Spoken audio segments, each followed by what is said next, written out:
En el siglo XX, vio a la luz un arma de destrucción masiva que mató indiscriminadamente a millones de personas. Este arma estaba en manos de la gente corriente.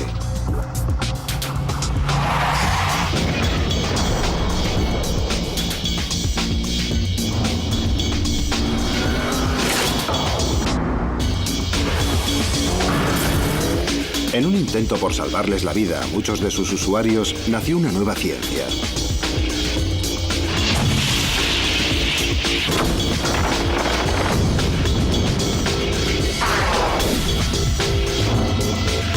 Sus pioneros eran unos pocos inconformistas que aprendieron de medio siglo de errores y malentendidos y revolucionaron la industria del automóvil.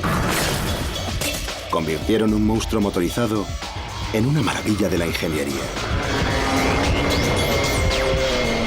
Hablamos de la ciencia del choque, que se dedica a lograr que su próximo viaje por carretera no sea el último.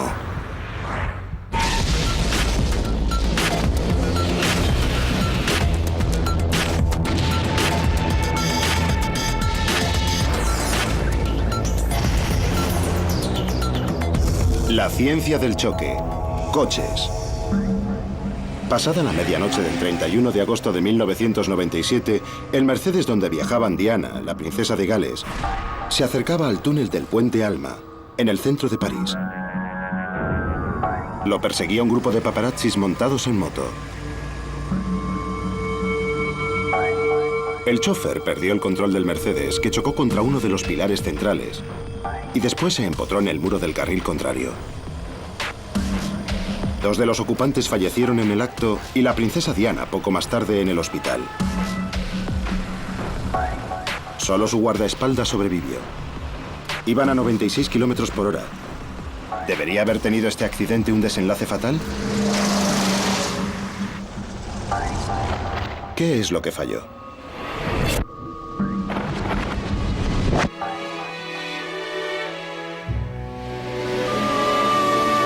Se estima que en todo el mundo mueren más de 3.000 personas al día en accidentes de tráfico.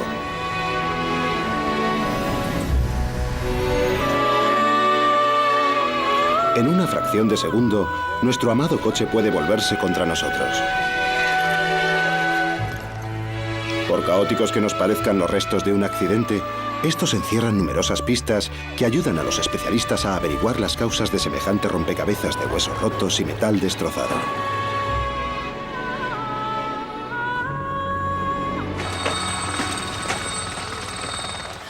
Vemos traumatismos causados por caídas, agresiones, quemaduras, pero las peores heridas con diferencia son las que causan los accidentes de tráfico.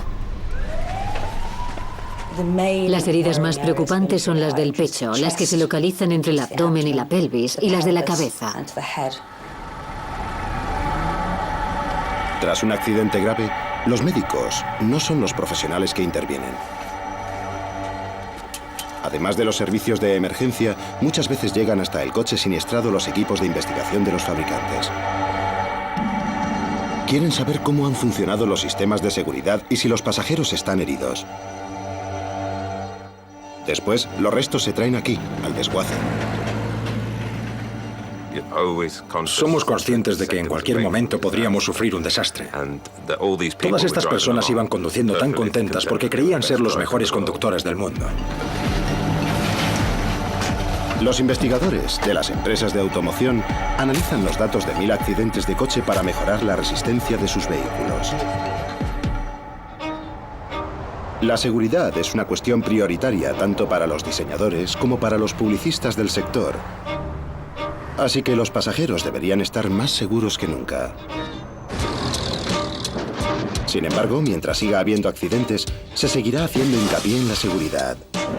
Los principales responsables de esta son los ejecutivos de las empresas de automoción, los científicos, los publicistas y, por supuesto, los conductores. Cada vez que salimos de viaje, muchos nos olvidamos de esta ciencia pionera.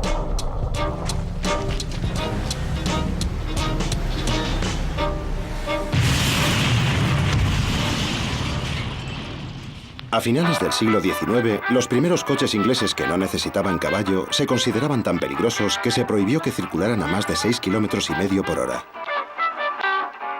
Es sorprendente cuánto les preocupaba a los británicos la seguridad, tanto que crearon extraños inventos como esta red diseñada para recoger a los transeúntes.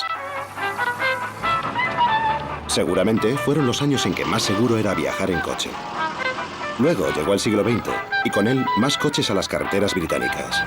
El límite de velocidad era vertiginoso, 32 kilómetros por hora. La época segura de la conducción ya era historia y la venta de automóviles se estaba convirtiendo en un gran negocio. Se vendían porque eran símbolo de prestigio y estatus. En aquel entonces los accidentes se achacaban al alcohol, a los malos conductores o a la mala suerte. La primera edad del automóvil se inició en Alemania durante los primeros años del siglo XX, cuando los coches se convirtieron en un objeto imprescindible para los ricos.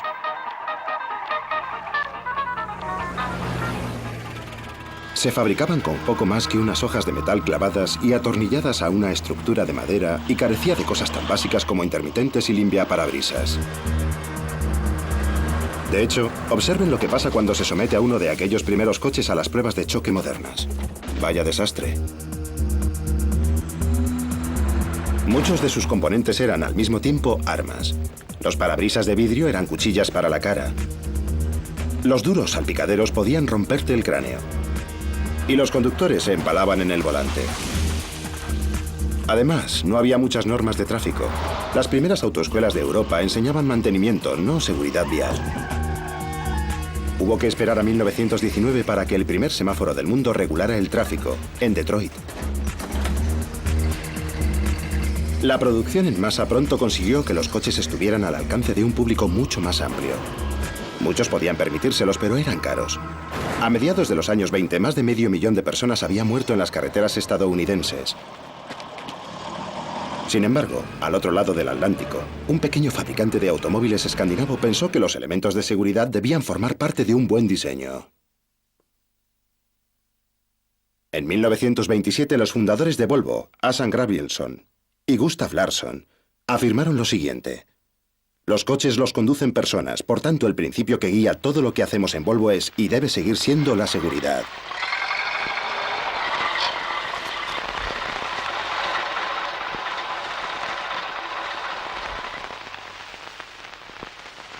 Se centraron en un componente del diseño, el que más heridas causaba. Los coches llevaban un primitivo parabrisas de cristal, así que incluso los accidentes más tontos podían causar terribles laceraciones faciales. Por suerte, ya se había encontrado una solución. En 1903, tras un accidente de laboratorio, se descubrió casi casualmente un cristal de seguridad. Edward Benedictus, un químico francés, tiró un matraz de cristal al suelo. Esta se rompió, pero no se hizo añicos ni se separó. Al parecer, la nitrocelulosa seca que contenía había formado una capa adhesiva en el interior que mantenía el cristal de una pieza. Benedictus comprendió las posibilidades que tenía su casual invención cuando leyó que una joven tenía el rostro desfigurado debido a que se le había clavado un cristal en un accidente de coche. Tras conocer estos hechos, volvió a su laboratorio y fabricó una hoja de celuloide adhesivo entre dos cristales. Hizo falta que se produjera un terrible accidente para que el uso del parabrisas de seguridad se impusiera. 24 años después, en 1927, un piloto de pruebas de Ford resultó gravemente herido por el cristal de un parabrisas roto. Henry Ford decidió instalar cristales de seguridad en todos los nuevos Ford A.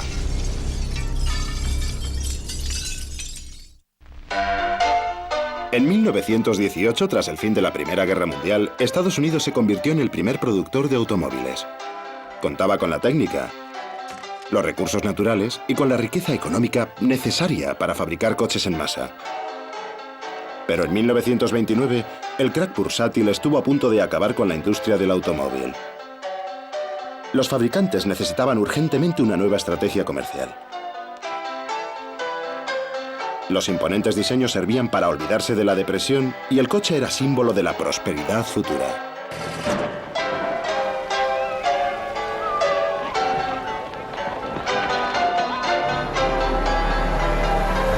Durante la Segunda Guerra Mundial, la industria automovilística se centró en la producción de coches para el ejército, pero después la fabricación de coches comerciales volvió a acelerarse.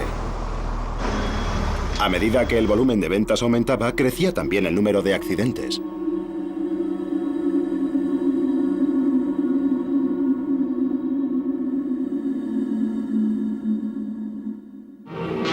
En los años 50, el número anual de víctimas había ascendido a decenas de miles. Por eso todos empezaron a preocuparse por la seguridad. Se crearon las primeras campañas para concienciar a los conductores de los peligros de la velocidad. Los publicistas volvieron la vista a Hollywood y contrataron al joven James Dean, que además de actor era un piloto de carreras de éxito, para que trasladara el mensaje a todos los hogares. ¿Puedes darles algún consejo especial a los jóvenes conductores? Conducid con precaución. Puede que la vida que salvéis sea la mía. Por irónico que parezca, en 1955, poco después de que se emitiera este anuncio, James Dean sufrió un accidente de tráfico. Iba con Rolf Buderich, su mecánico, a correr una carrera en Salinas, en California. Viajaban a toda velocidad por la carretera 466 en el nuevo coche de James, un Porsche Spyder. Llegaron a un cruce y chocaron contra un Ford Coupé que viajaba en dirección contraria.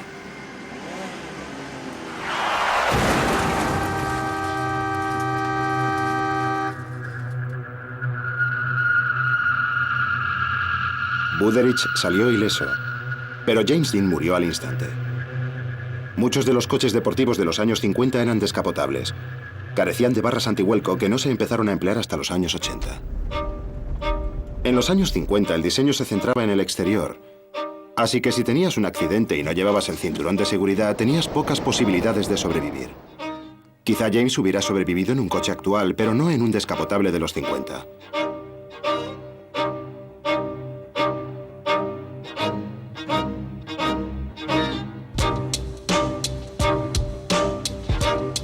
A pesar de que solo rodó 3 largometrajes, su prematura desaparición lo convirtió en leyenda. Por otro lado, los restos de su coche fueron de gira. La leyenda también formaba parte de la estadística. Llegaron los años 60 y las nuevas autopistas cambiaron el mundo de la automoción. En todas ellas podías encontrar gasolina, comida y alojamiento, y Estados Unidos se echó a la carretera.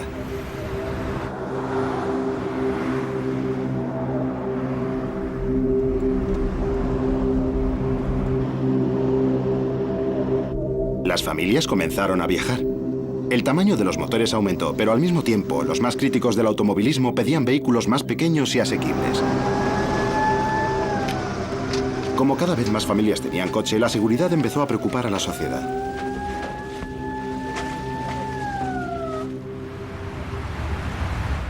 Los años 60 fueron testigos del nacimiento de la ciencia del choque. El doctor Lawrence Patrick y Bud Mertz, su ayudante, investigaban en la Universidad Wayne State en Michigan. A principios de los 60 fueron pioneros en la realización de experimentos para probar la supervivencia del ser humano a los impactos. Los resultados tendrían gran impacto en la ciencia del choque. Bud Mertz recuerda la visión innovadora de su mentor. Trabajaba en el campo de la biomecánica. Estudiaba la tolerancia del ser humano a los impactos. Y ellos mismos hacían las veces de cobayas. Dejaban que un péndulo de 10 kilos les diera un golpe en el pecho. Montaron más de 400 veces en una especie de trineo de deceleración rápida que imitaba las condiciones de un choque y que estrellaban contra un muro. Y lo grababan todo. Inventaron muchas maneras ingeniosas de golpear distintas partes del cuerpo y concibieron lo que parecen más instrumentos de tortura que equipos científicos. Se trataba de una nueva ciencia, así que todo lo que hacíamos era nuevo. Unos experimentos les salían mejor que otros. Por ejemplo, demostraron y anotaron concienzudamente qué fuerza era necesaria para producir cardenales de distinta gravedad. El test de caída consistía básicamente en impactar un tubo. Te tumbabas en la mesa y te tiraban el tubo en la cabeza desde una altura de 2 centímetros, 5 centímetros, 7 centímetros. Todo el mundo tenía pequeños cardenales en la barbilla. Tenía bastante gracia. Los datos que con tanto esfuerzo consiguieron revelaron algo impactante. En un solo accidente de coche se producen siempre 3 colisiones principales. Primero, se produce el impacto del vehículo. A continuación, el cuerpo humano sale despedido violentamente en el sentido de dicho impacto. Por último, los cardenales, la sangre y las lesiones musculares probaban que los órganos internos también sufrían un impacto. Esta investigación permitió a los científicos comprobar de primera mano cómo las leyes de la física afectaban al cuerpo humano. El umbral del dolor fue por fin la investigación de base. Necesitaban un voluntario capaz de soportar el dolor.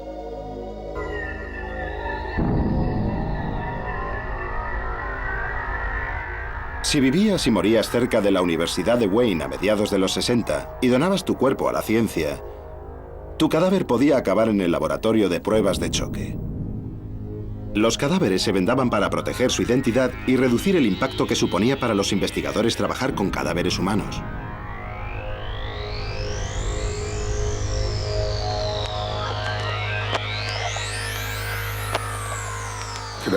Los cadáveres los utilizaban los estudiantes de medicina.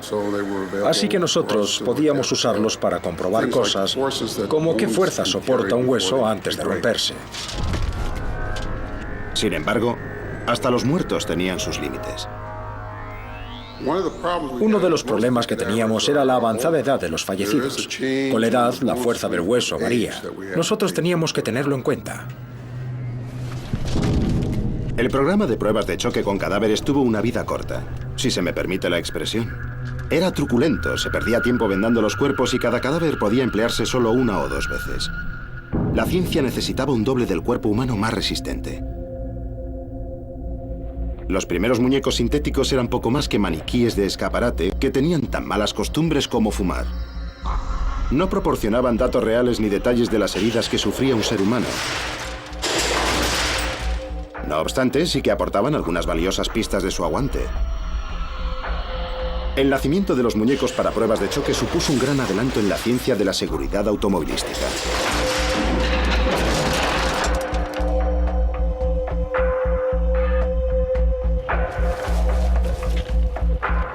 Por otro lado, la industria de la automoción seguía necesitando datos reales, información sobre las heridas que sufría el cuerpo. ¿Cuántos kilos hacían falta para que se fracturara un hueso, por ejemplo? En la Universidad de Wayne State lo sabían. El muñeco se había diseñado para reproducir la reacción del ser humano y para medir el alcance de las heridas. Tenía el peso medio de un hombre adulto y algunas articulaciones bastante realistas. Después se les añadió una estructura pélvica y una columna vertebral flexible.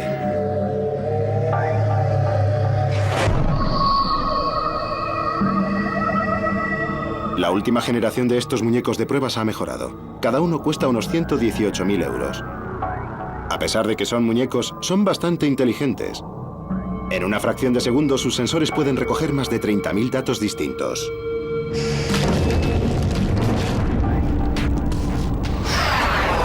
Los científicos los estrellan, los golpean y los maltratan de cientos de maneras distintas.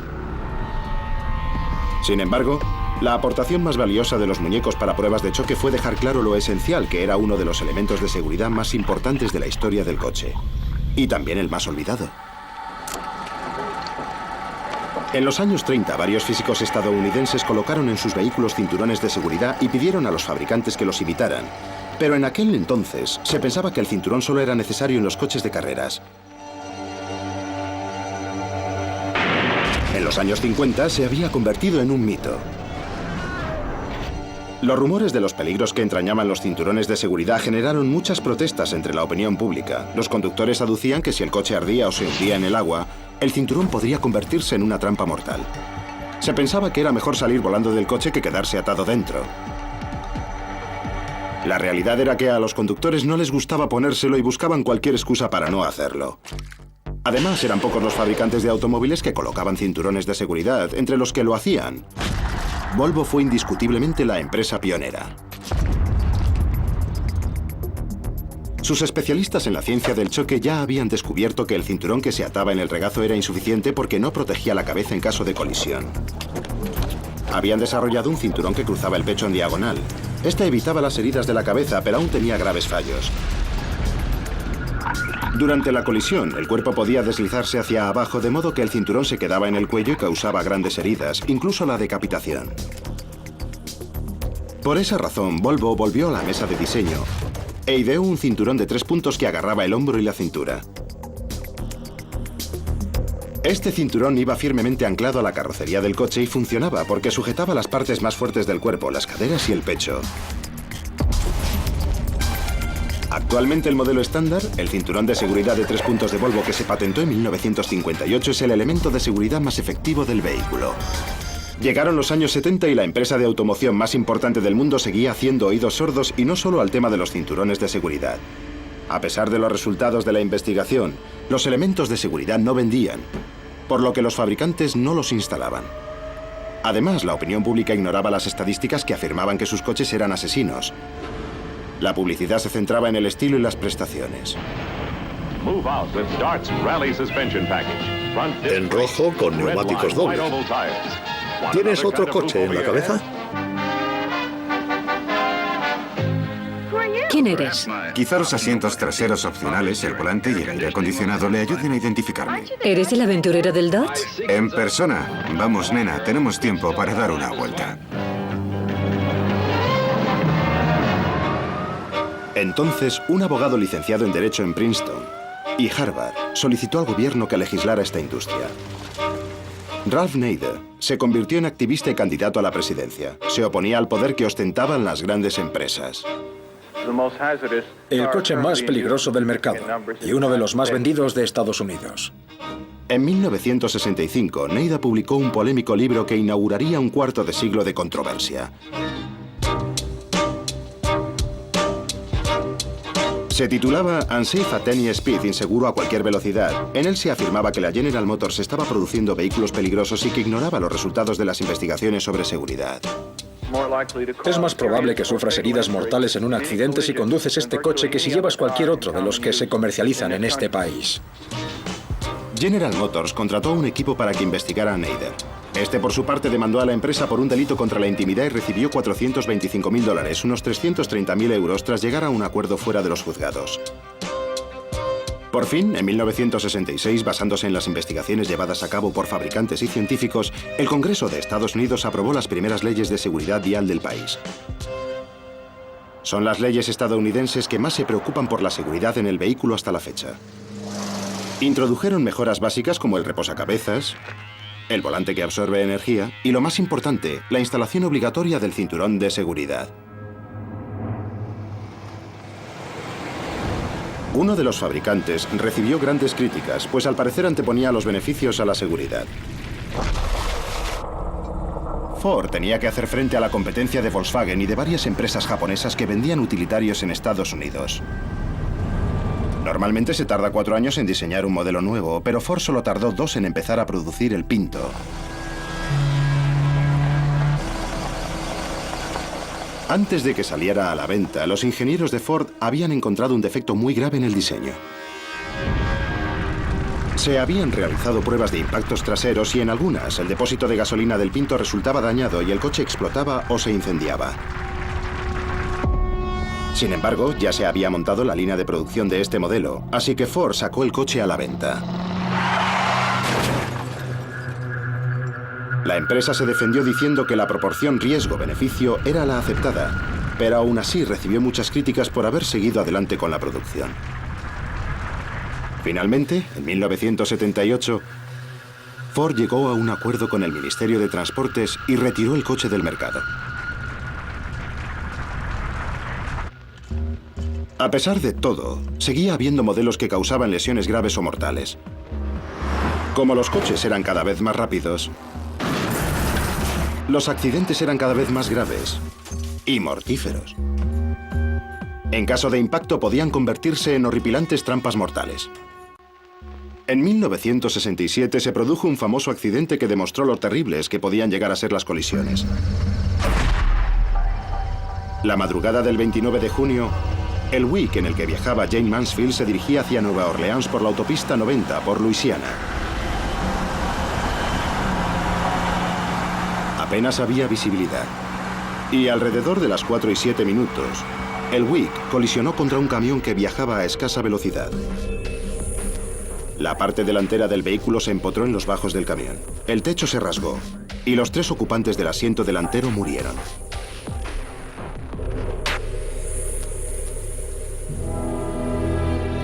Jayne Mansfield había sufrido heridas mortales, terribles. El camión le había rebanado la parte superior del cráneo. Jane habría tenido más posibilidades de sobrevivir en un coche moderno porque ahora la estructura del coche se diseña para ser una jaula de seguridad que desvía las fuerzas que impactan en ella. Por otro lado, se había cometido una gran equivocación. Pensaba que cuanto más seguro era. Pero las lesiones que habían sufrido los accidentados durante décadas demostraron claramente lo contrario.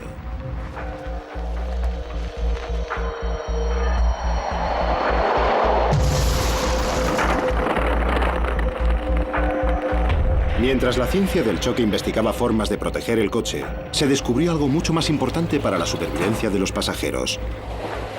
Por regla general, tras una colisión, cuanto peor está el coche, mejor están sus ocupantes. La razón es sencilla. Los objetos en movimiento tienen energía y es necesaria una fuerza de oposición para que el objeto vuelva al estado de reposo. Esto puede suceder despacio o a toda velocidad. Si reducimos el tiempo que tarda la fuerza de oposición en absorber la energía, tendremos la clave de la ciencia del choque moderna. Si las partes delantera y trasera del coche están preparadas para abollarse, la mayoría de las fuerzas de impacto se absorben antes de llegar a los ocupantes. Esta zona de absorción de energía se conoce como la zona de choque. Es básica para la supervivencia, pero no sirve de nada por sí sola. Tu coche está diseñado para abollarse al sufrir un impacto. Tu cara no.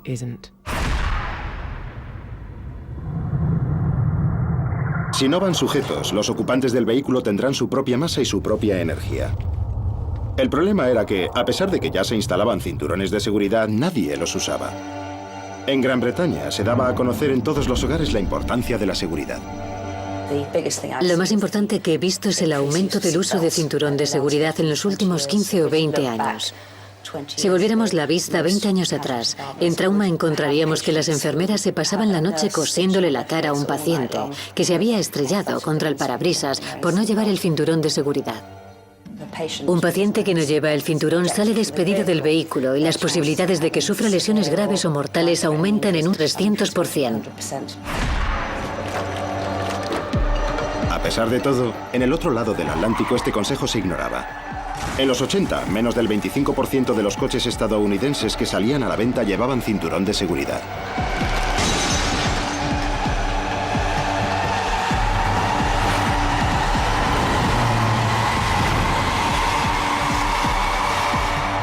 Por eso se intentó concienciar a la opinión pública mediante nuevas leyes y campañas publicitarias, aunque los anuncios estadounidenses eran menos escalofriantes que los británicos.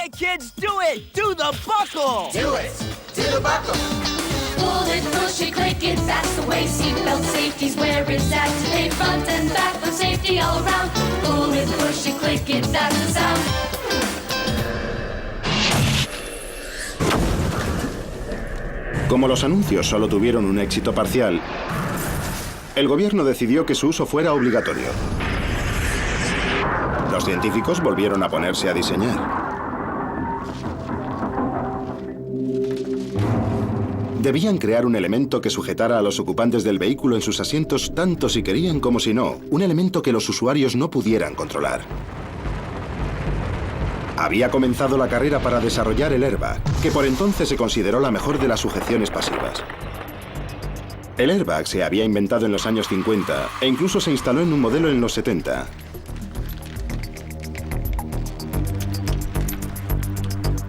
Pero el primer airbag estándar lo desarrolló Chrysler en 1988. Supuso un avance gigantesco en la seguridad, pero el despliegue del airbag es extremadamente violento. Para ser efectivo debe inflarse en una fracción de segundo. Los científicos estudiaban el uso de explosivos como la pólvora, mientras los ingenieros trabajaban en el tamaño y el material del airbag y en cómo conseguir que se hinchara 30 milisegundos después del impacto sin explotar. No era tarea fácil.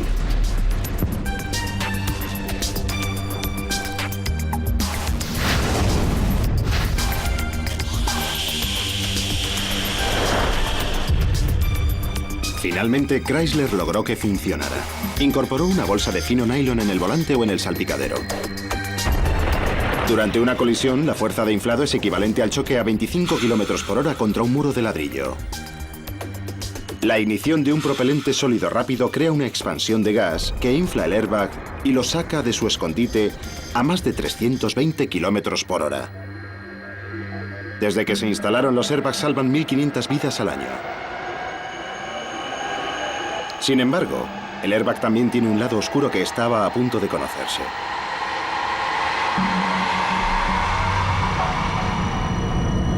Las leyes solo exigían que los airbags se probaran con un muñeco de las características de un varón medio, de unos 72 kilos de peso y 1,75 de alto.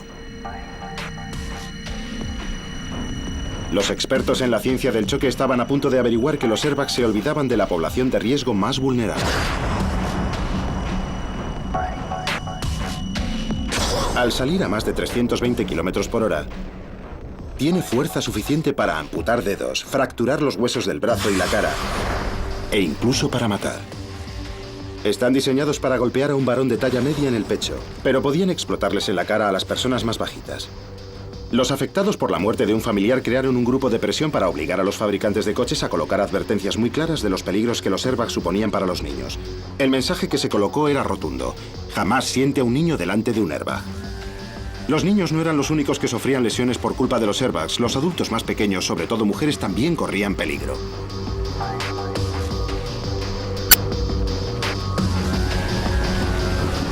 Ahora, los científicos han encontrado una solución. Se coloca un sistema automático que pesa y mide al pasajero y después ajusta la presión de despliegue del airbag. La mejor manera de valorar los elementos de seguridad es la prueba de choque. 5, 4, 3, 2, 1. Por eso es la estrategia que usan los fabricantes. Hoy en día, todos y cada uno de los modelos se prueba una y otra y otra y otra vez. Se comprueba su resistencia con golpes por detrás, impactos laterales, atropellos, para culminar con la colisión frontal.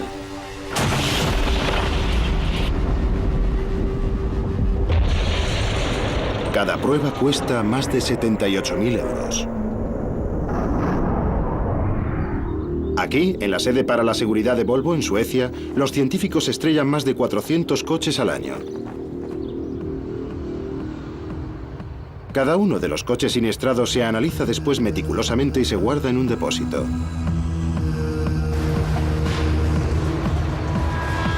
El equipo de pruebas de choque de Volvo tarda 6 horas en preparar un coche. Este se usará para recrear un típico impacto lateral fuerte. En el vehículo inmóvil viajan 2 ocupantes, el conductor y un pasajero. Va a recibir un golpe en el lado del pasajero de un coche que viaja a 96 kilómetros por hora. Se montan dentro y alrededor del coche 20 cámaras de alta velocidad que ruedan a 3.000 fotogramas por segundo. Para captar las imágenes es necesaria una iluminación muy potente. Cada uno de los 32 focos emite 8 kilovatios de potencia. De hecho, son tan brillantes que se encienden tan solo 5 segundos antes del impacto. Si no, estallarían. En el coche se han colocado 200 sensores diferentes que envían datos a la sala de control.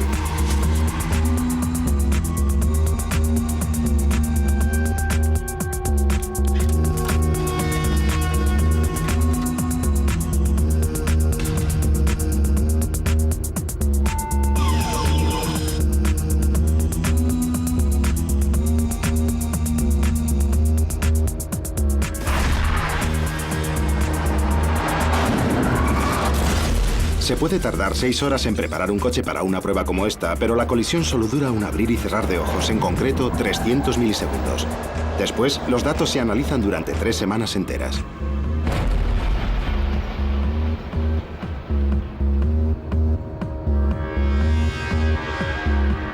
Esa es la labor de Thomas Brover, analizar hasta el mínimo detalle los daños que ha causado este golpe lateral.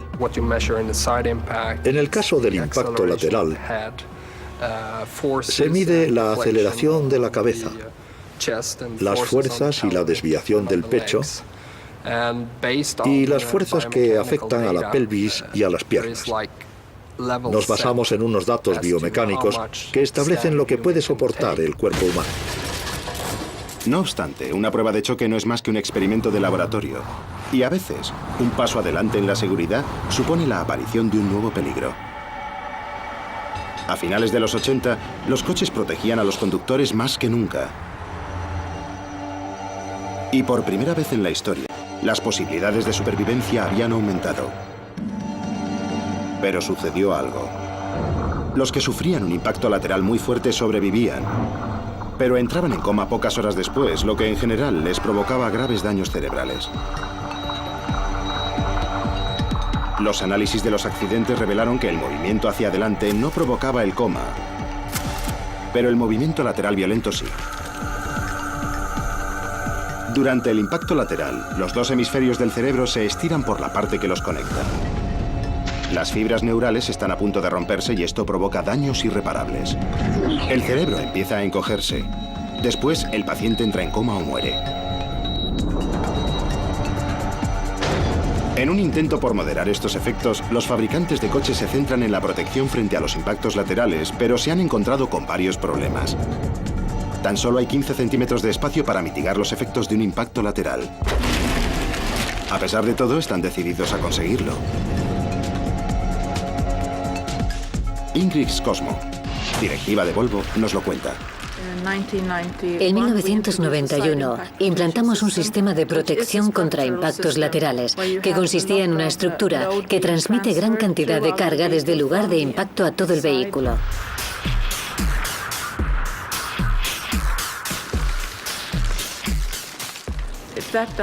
Por si no era suficiente, en 1994 Volvo añadió un airbag lateral en el asiento que protegía el pecho.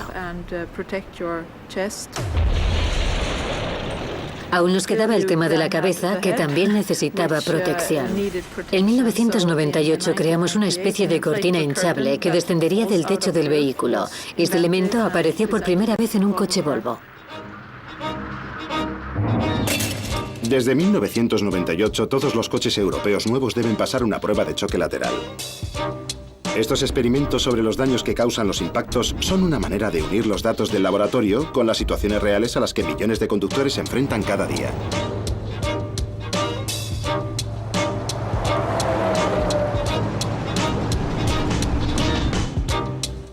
John Frederick Gromval es uno de los expertos en seguridad de Volvo. Está conectado vía ordenador 24 horas al día con los servicios de emergencia que acuden en caso de accidente de tráfico. Cuando ocurre un accidente de verdad, las ambulancias llegan enseguida. Y si uno de los coches implicados es un Volvo, se le notifica a John Frederick. Él decide si merece o no la pena enviar un equipo forense para recoger datos sobre el accidente. Si es así, el equipo se encarga de estudiar las condiciones de la carretera y de medirlo todo. A continuación, el coche se lleva al laboratorio para examinarlo más detalladamente. Este es un coche que ha sufrido un impacto bastante fuerte por un lado, un impacto lateral.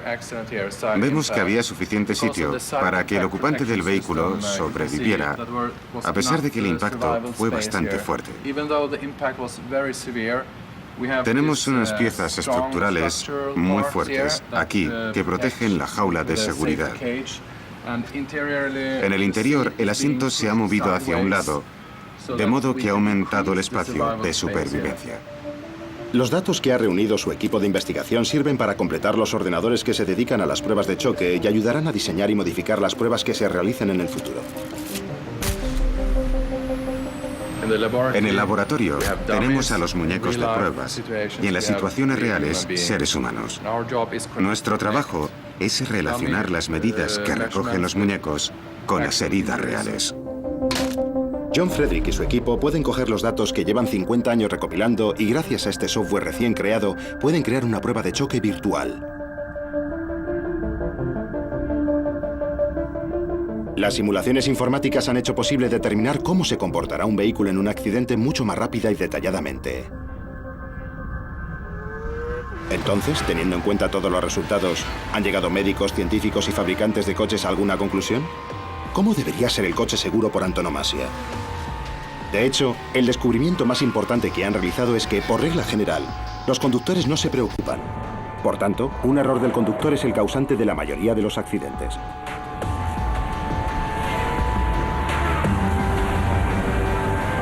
Por esa razón, la búsqueda del coche más seguro del mundo se centra en quitarle el control al eslabón más débil de la cadena de la seguridad en la automoción, el conductor.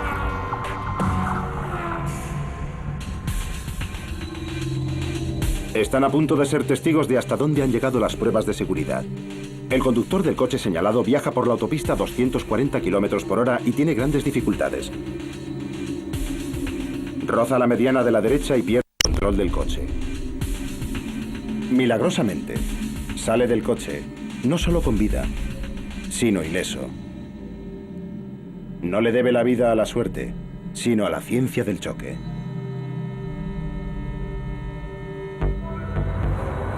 El número de viajes en coche aumenta y en muchos países, pese a todos los avances, también lo hace el número de muertos en las carreteras. Cuando las cosas van mal, la opinión pública culpa a las carreteras, al tiempo, al coche e incluso al destino. Pero las pruebas demuestran que se equivocan. Más del 90% de los accidentes se deben a un error del conductor. Muchas personas se ponen al volante de una veloz máquina y cambian. Los psicólogos han descubierto que cuanto más seguros son los coches, más corren los conductores. Y por tanto, el peligro aumenta. Por cada 30 centímetros que aumenta la anchura del carril, el conductor aumenta la velocidad 5 km/h. Los conductores se convierten en temerarios y las consecuencias pueden ser nefastas para los peatones. Tan solo en Estados Unidos, 116.000 peatones son atropellados por un vehículo cada año. De ellos, 6.000 mueren.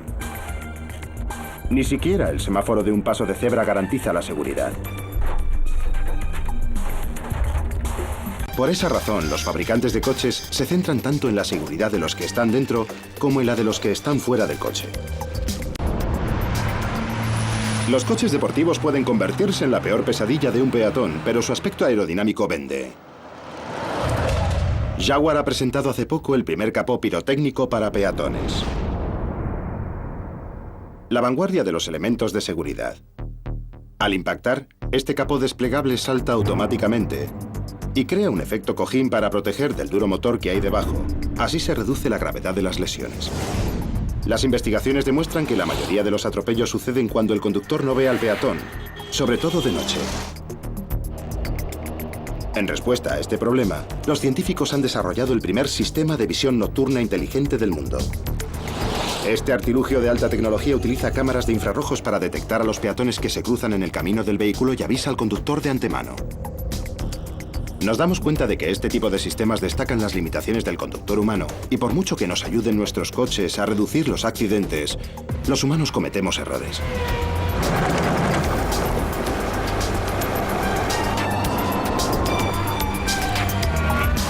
Por el contrario, los ordenadores son menos falibles, no se enfadan, no les entra el sueño ni se distraen. Y además, saben conducir. El término que ha acuñado la ciencia del choque para referirse a estos sistemas es seguridad activa. Luis Moreis, encargado de la seguridad de Chrysler, explica que la reacción de un ordenador ante un posible accidente es mucho más rápida que cualquier reacción humana. Contamos con unos 100 milisegundos, es decir, una décima de segundo para proteger a los ocupantes. Todas las sujeciones tienen que funcionar en ese lapso de tiempo. Por otro lado, si usamos la seguridad activa, contamos con entre 4 y 10 segundos para intentar que la tecnología ayude al conductor a evitar el accidente. Un ejemplo de esta tecnología es este sistema de frenos. El ordenador detecta la intención del conductor y le ayuda frenando todo lo posible. Pero también detecta cuando el conductor deja de pisar el freno y desactiva el sistema. Volvo está probando un sistema similar. El último prototipo es el sistema de mitigación de colisiones.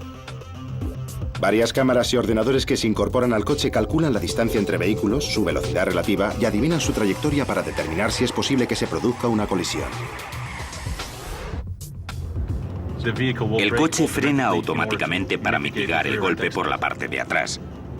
Nos quedan 50 metros y voy a 40 por hora. Voy directo al supuesto coche, pero el vehículo frena automáticamente.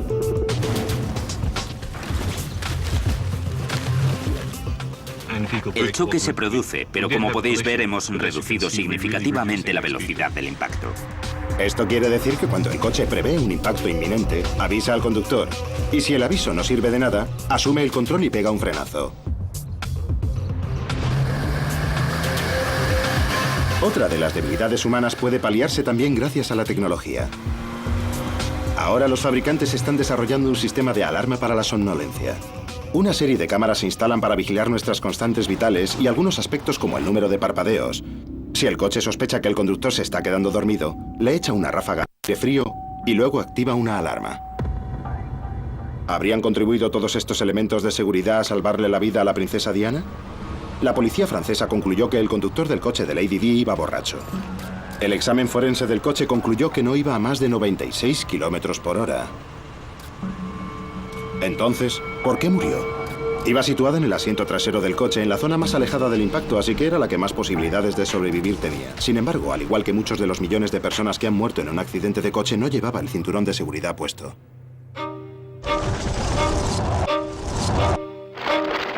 El precio de la seguridad en la carretera no solo asciende a los miles de millones de euros que requiere la investigación, sino a los millones de vidas que se han perdido y se siguen perdiendo. Mientras han visto este documental, es probable que más de 100 personas hayan perdido la vida en un accidente de coche. Y muchas de las muertes se podrían haber evitado. Los consumidores no piden que todas las innovaciones de seguridad se incorporen a todos los coches. Cuanto más seguros son los coches, más temerarios son sus conductores. Los humanos siempre encontrarán la manera de seguir sufriendo accidentes de tráfico. Por eso, si queremos que los automóviles del futuro sean más seguros, el próximo paso de la ciencia del choque podría ser aún más radical. Quizá quite al ser humano del asiento del conductor y deje pilotar a una máquina. No obstante, a la gente le gusta la libertad que se siente al conducir un coche. Así que los científicos del futuro tendrán que seguir innovando tanto como los pioneros que los precedieron. Pioneros que, en estos 75 años, ya han logrado grandes avances.